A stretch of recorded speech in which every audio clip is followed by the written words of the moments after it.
luwalhati at pagsamba ay tanging sa ating pinakamamahal na Panginoong Hesus po lamang. Amen, praise the Lord.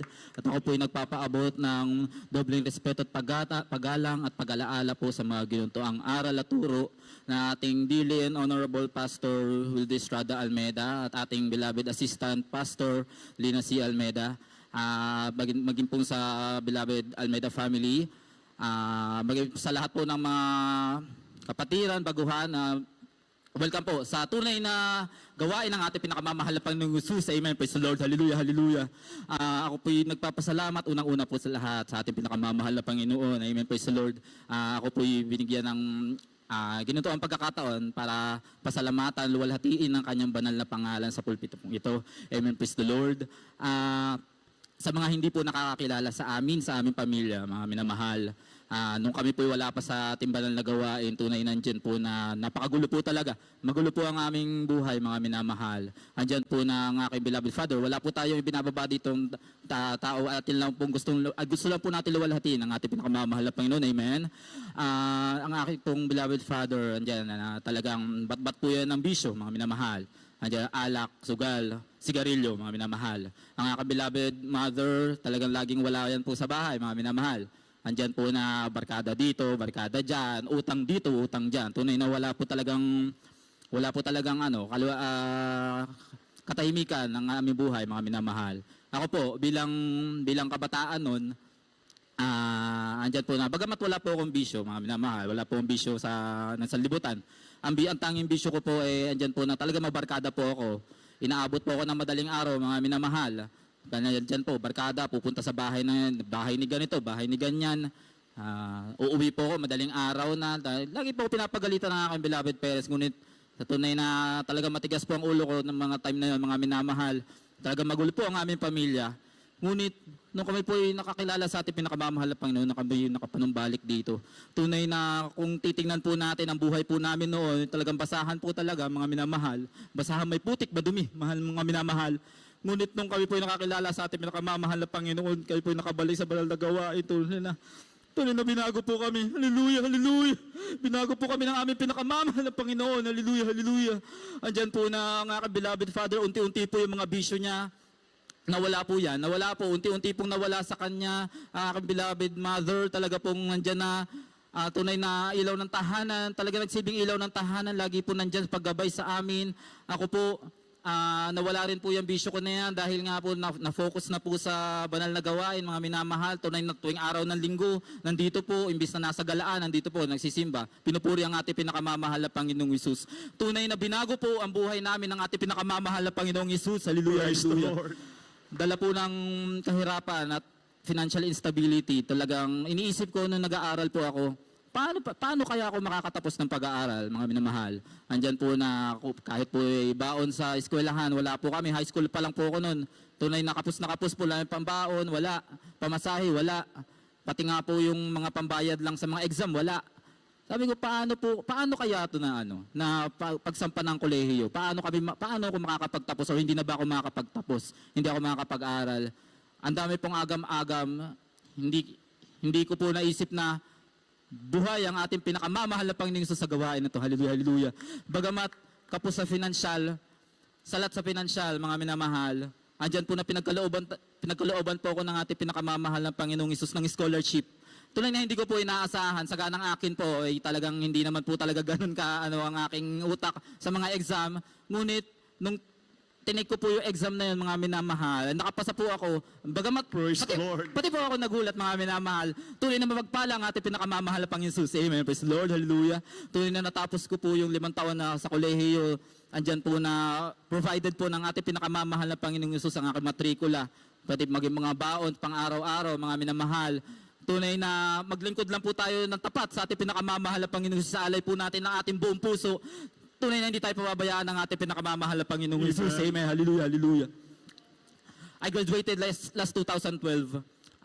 And unfortunately, hindi po ako nakapag-take agad ng board exam that time. Dahil kailangan ko po magtrabaho. Kailangan magtrabaho po muna. Supportan natin pamilya.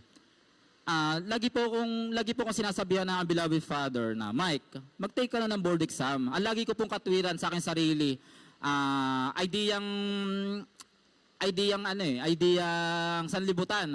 Ang sinasabi ko pa noon, hindi ko po kaya yan pa kasi una-una wala tayong pang-enroll sa review center. Sabi ko nga, may mga nagre-review center pero bumabagsak mga minamahal. Ako pa kaya na wala review center at yung gap na 2012 at 2014, yung 2 taon na nagtatrabaho ko, yung hindi na fresh yung aking mga pinag-aralan mga minamahal. Lumipas yung buwan, yung taon, talagang iniinsist sa akin ng beloved father, mag-take ka na. Ang sabi sa akin ng beloved father ko, mag-ayuno tayo sa dako ng Pampanga. Tunay na, sige, ang sabi ko, ang katwiran ko pa sa sarili ko noon, sige, para ma-experience ko lang kung ano yung klase ng tanong na lalabas sa board exam. Binagbigyan ko, ang sabi pa sa akin, inisip mo pa lang na mag-ayuno, pumasa ka na. Yan po sa akin, ang sabi sa akin ng aking beloved father. Okay. Andyan po na kinuha ko po ang aking review materials. Dumating po yung araw na mag-aayuno po kami ng aking beloved father at maging po ang aking kapatid. Kinuha ko po lahat ng aking review materials. Sabi ko, doon ako magre-review sa fasting house. Kapag after ng puri, magpahinga. Tuloy na nandun po ako sa fasting house, mga minamahal. Andyan po na wala. Lahat ng review materials ko, lahat ng calculator, kulang na lang gawin kong unan, mga minamahal. Hindi ko po talaga binuklat. Ang tanging binuklat ko po, ang banal na kasulatan, ang ating Holy Bible, mga minamahal. Andyan na puri, basa ng Bible, paulit-ulit, mga minamahal, araw-araw. Hanggang sa natapos po ang aming pag-aayuno sa kahabagan ng ating pinakamamahal na Panginoong Yesus. Dumating po ang araw ng board exam namin. Andiyan na, unang araw pa lang, mga minamahal. Wala po talaga. Unang question, hindi ko po talaga alam ang isasagot ko, mga minamahal. That is 1 to 100. 1 to 100 items, mga minamahal. Tunay na, ang alam ko po, halos 20 items lang, kung sa akin, kung ako po tatanungin, 20 items lang po talaga ang alam kong siguradong sagot. Lagi, ang nilalagay ko na lang po kada numero, kada item, kapag hindi ko po ang alam ang sagot, naririnig ko po kasi yan sa mga patotoo ng ating beloved, mga kapatiran, ng minamahal. Sabi ko, kung nagagawa ng ating beloved kapatiran nyo, bakit hindi ko i-apply sa sarili ko? Lahat ng mga questions na hindi ko alam, mga minamahal, nilalagyan ko, hallelujah, hallelujah. Lahat ng item, hallelujah. Pinasa ko po sa aming proctor, sa nagbabantay po. Ang sabi sa akin, Mr. De Castro, makalat ang papel mo, ano ba itong mga nilalagay mo? Pakibura. Binalik po sa akin, mga minamahal. Binalik sa akin ng papel. Lumipas ang ilang minuto, umabot na po sa deadline. Umabot na ng alas 5 ng hapon. Kasi yun po ang deadline Alas 5 ng hapon. Pinasa ko. Kahit isang sinulat kong hallelujah, wala po akong binura, mga minamahal. Muli, ipinasa ko po yung papel. Sabi ulit sa akin ng proctor, Mr. De Castro, medyo may katigasan ng ulo natin. Hindi ko po kilala yon, mga minamahal. Medyo may katigasan ng ulo natin. Ang sabi ko, burahin ito. Ano ba to? Hindi niya maintindihan, mga minamahal. Sa hindi ko alam na dahilan, hindi niya maintindihan. Pero malinaw na malinaw ang sinulat ko. Hallelujah. Lahat po yun. Hallelujah, hallelujah. Sabi niya, okay, sige. Kung ayaw mo, hindi to babasahin ng machine. Pag may isang item na hindi binasa ng machine, 0 ang magiging ang magiging score mo, babagsak ka. Inayaan ko lang ang mga minamahal. Pinasa ko. Lumipas ang 4 na araw. Wala pa 1 linggo, mga minamahal. 4 o 5 araw. Madaling araw po yun. Tumawag sa akin yung katrabaho ko. Madaling araw, alas 3, natutulog po ako. Tumawag sa akin. Engineer! Sabi sa akin sa phone, through phone. Sabi ko, ano yun?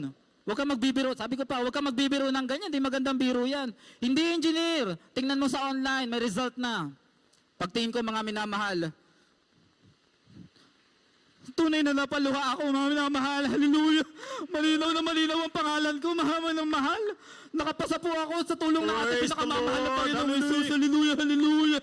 Sinong hindi maglilikod sa ating pinakamamahal na Panginoong Isus. Hallelujah, hallelujah. There is Jesus.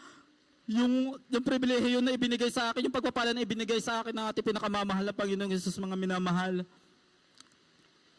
Inalay ko sa ating pinakamamahal na Panginoong Isus habang ginagawa po ang ating beloved, ang ating chapel sa dako pong ito ng Marilao.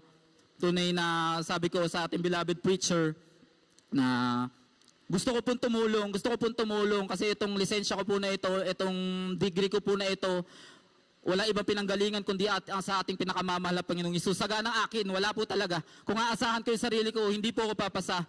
Ngunit nandyan po ang ating pinakamamahal na Panginoong Hesus. Hallelujah, hallelujah. Isang malaki pagpapala po na makatulong po sa makibalikat sa pagtatayo po ng ating beloved chapel, mga minamahal. Hallelujah, amen. Amen, praise Lord, hallelujah. Nandyan po na pasalamatan ko rin po ang pagpapala ng ating pinakamamahal na Panginoon sa aking trabaho. Ako po ay employed sa isang medyo malaking kumpanya, mga minamahal. At sa kumpanya pong ito, mga minamahal, hindi po basta-basta nakakapasok. Kung wala ka pong backer, o yun po yung term po nila, yung backer, yung kakilala sa loob ng kumpanya na magpapasok sa'yo, magre-refer, eh hindi ka po talaga makakapasok. Nagpasa lang po ako ng resume ng aking CV, kung tawagin, curriculum vitae. Nagtry lang, tumawag, mga minamahal, in-interview, at siyempre, wala tayo ibang talagang aasahan kundi ating pinakamamahal na Panginoon sa tanggap po ko, mga minamahal. Hallelujah, hallelujah. Hallelujah, pagkapala po ng ating pinakamamahal na Panginoon, yung mga nakatrabaho ko po, lagi pong tinatanong, sino ang backer mo? Sino ang backer mo? Pag sinabi ko pong wala, hindi po talaga sila makapaniwala kasi lahat po sila ay may backer, mga minamahal. Ang lagi ko pong tinutugon sila sa kanila, backer ko po ang ating pinakamamahal na Panginoong Hesus. Amen. Hallelujah, hallelujah. There is Praise the Jesus. Lord. Hallelujah.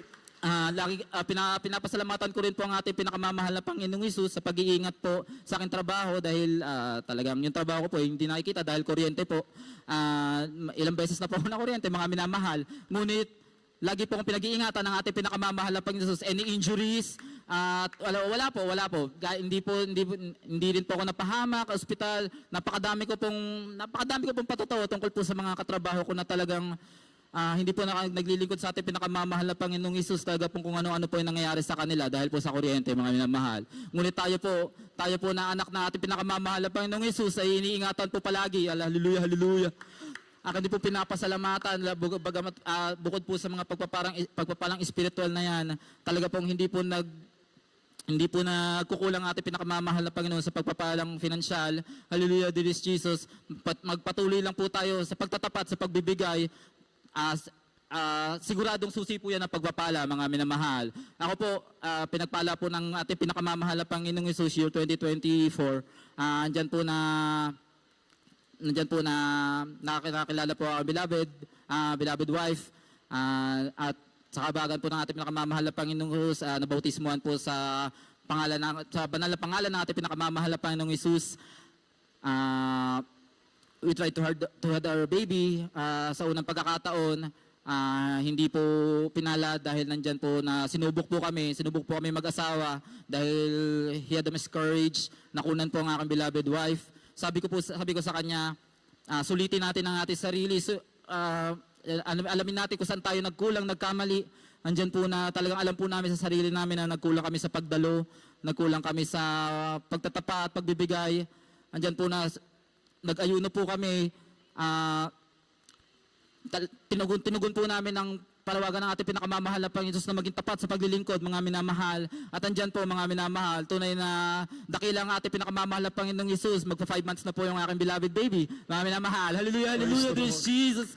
Tunay na mapagpala ang ating pinakamamahal na Panginoong Hesus. Andyan po pagpapala ang financial na bagamat sa sagana pong sa akin ay hindi ko po talaga kaya, ngunit pinagpala rin po kami ng ating pinakamamahal na Panginoong Hesus ng sasakyan at nakapagpatayo po ng bahay sa dako po ng Antipolo. Hallelujah, hallelujah. Lahat po yan ay pagpapala ng ating pinakamamahal na Panginoong Hesus. Amen, hallelujah, hallelujah, Jesus. At hanggang dito na lamang po ang pinakamataas na kapurihan, kaluwalhatian at pagsamba ay tanging sa ating pinakamamahal na Panginoong Hesus po lamang. Amen, praise the Lord. Hallelujah, hallelujah. Hallelujah, praise the Lord. God bless you, beloved Brother Michael De Castro sa pinagpalang pautoo.